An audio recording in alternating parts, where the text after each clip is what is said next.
from the rugged desert outside Yuma, Arizona. This is Outpost Outspoken. Outpost Outspoken is the official podcast of U.S. Army Yuma Proving Ground, which conducts natural environment testing of military equipment in Arizona, Alaska, and the tropics. Hello, I'm Mark Schauer. In a very real sense, data is Yuma Proving Ground's chief product, and the Post Data Processing Branch is the nerve center for reducing the enormous amounts of data collected during tests on the Post's vast ranges. Ashley Thompson is chief of the Data Processing Branch. You started out here as an engineering technician. Yes, for automotive instrumentation. Actually, before that, I supported the safety office with APT research, and we lost our contract, and Trax picked me up. And for a time, you went to Huntsville, Alabama, too. Yes, so I think 2.5 years I spent there, and I was in explosives modeling and simulation. So we were blowing stuff up at China Lake and then mapping out all the pieces and kind of putting the pieces back into a model to see what would happen to different explosives magazines. And then before becoming Data Processing Branch Chief, you were kind of more on the enterprise side, too, with data, weren't you? Yeah, I went into IT, so I worked in SharePoint for a while, kind of got that off the ground, and then I moved over to the server team for a little while and led that on the contract side. And then my first civilian position was a program analyst, and then I spent a little time in RM doing financial systems, and then came into data processing. This is a very exciting time to be in data processing, I'm sure. Yes. You're already utilizing machine learning and AI. Yes, I would say we're more than just dipping our toes into it at this point. So we have been training some models.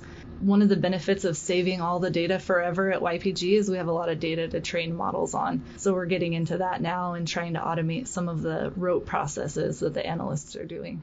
The one that got really widespread acclaim in ATEC was the acoustical scoring. Yes, so that one actually won it was selected as the problem to solve for the AI challenge 2 years ago. And what's really funny about that is AEC helped with the solution, and it ended up not being AI. So it's kind of akin to AI, but they just used some algorithms and some filters to solve the problem, and it made it exponentially faster for the technicians. Like, we can turn the data around now pretty much within the same day, whereas before it was taking weeks.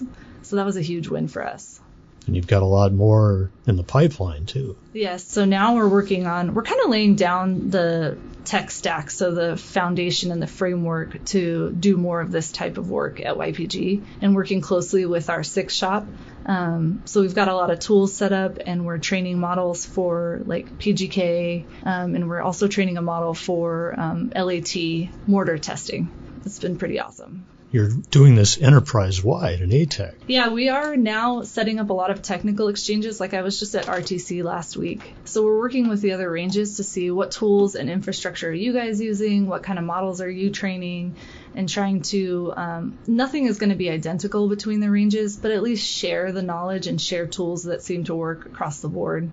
As the Army modernizes equipment, we have to modernize data collection as well when we test that equipment.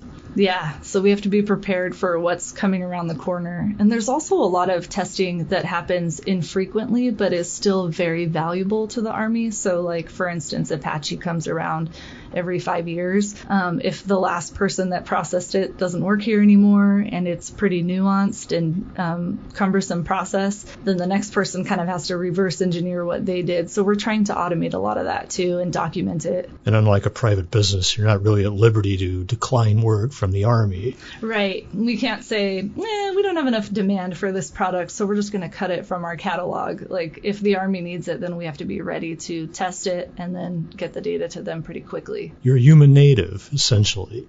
Pretty much, yep. Your dad was in the Marines, but you grew up here and went to COFA and so on. Yep. You must like it a little bit. Are you going to stay around a while? I think I'm pretty much here. We have aging family here too, and I have like siblings nearby, so it would be a hard sell to move away from this region, I think. Yeah, so it's really good talking to you today. Yeah, thank you.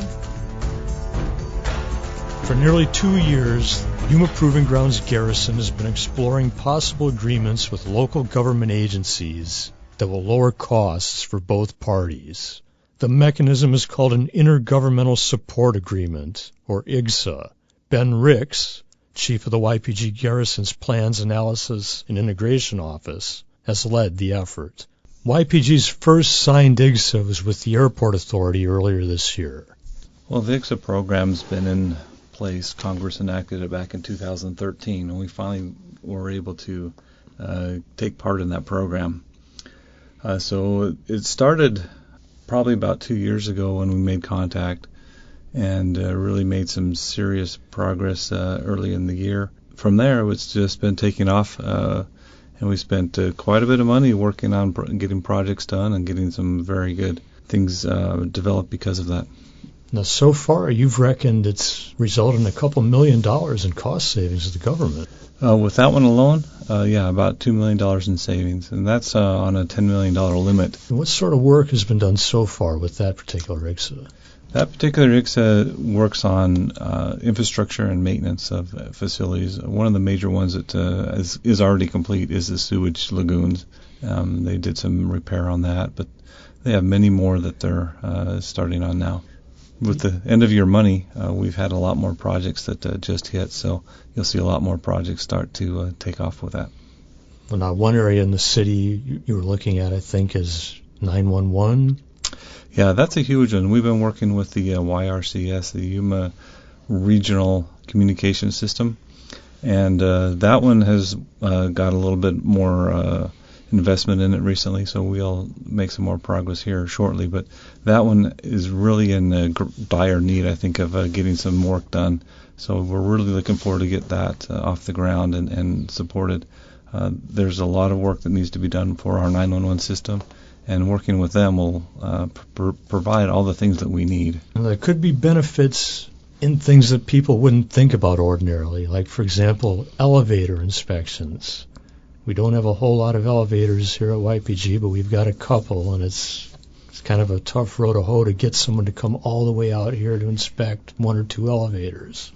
That's correct. That's one that we're still researching to find out what partner that we can actually get with to do that type of service, because we do have like 2 or 3 elevators out here that need that annual maintenance. Could an IGSA be signed that doesn't have anything to do with money being exchanged? Is there services that...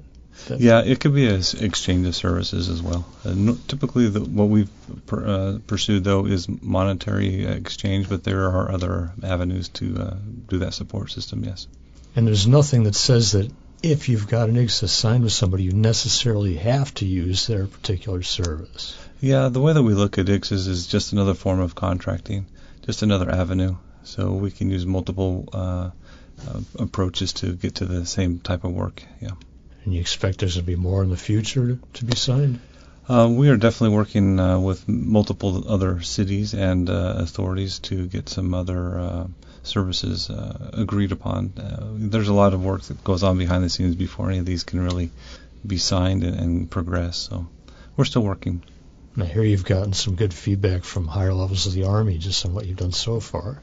Yeah, we've made great progress, have a pretty good program, I feel, and we're not stopping. We're continuing to do as much as we can to get this even better. Hey, Ben, it's really good talking to you today. Well, thanks for having me. It's been great. This has been Outpost Outspoken. Thank you again for listening. We'll see you next time from the forefront of Army transformation.